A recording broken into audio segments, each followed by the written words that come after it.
2 minutes pour parler d'adhésion dans l'hypnose.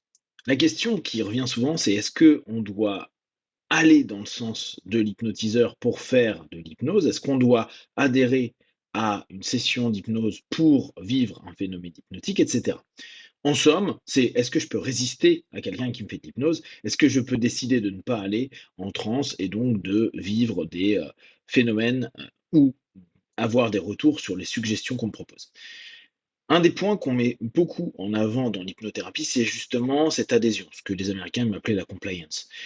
C'est important, pourquoi? Parce que plus la personne va être dans l'adhésion et va être en co-gestion de la session, plus il y a de chances que la transe se stabilise et que les suggestions puissent être appropriées, justes et le cas échéant, si, le praticien n'a pas la bonne suggestion, peut toujours y avoir un retour de la part du consultant qui va nous dire: «Non, ça me parle pas comme suggestion» et corriger pour qu'on amène vers quelque chose de plus intéressant.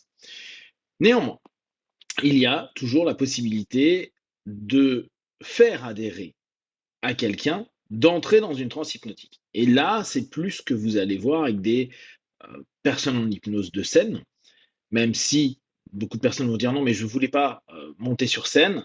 En amont, l'ensemble des accords préalables qui ont été mis, le fait de venir au spectacle, le fait de faire les pré-tests, le fait de descendre l'escalier pour aller jusqu'à la scène, le fait d'accepter que l'hypnotiseur fasse, par exemple, son induction, sont en fait des phases d'adhésion, qu'on va appeler communément des yes set, des vagues de oui, des vagues d'adhésion, pour amener à faire une séance. Donc parfois, on peut se dire: «Non, mais je n'adhère pas, je veux pas le faire, donc on peut pas m'hypnotiser», mais on peut faire en sorte que vous adhériez pour après vous amener en hypnose.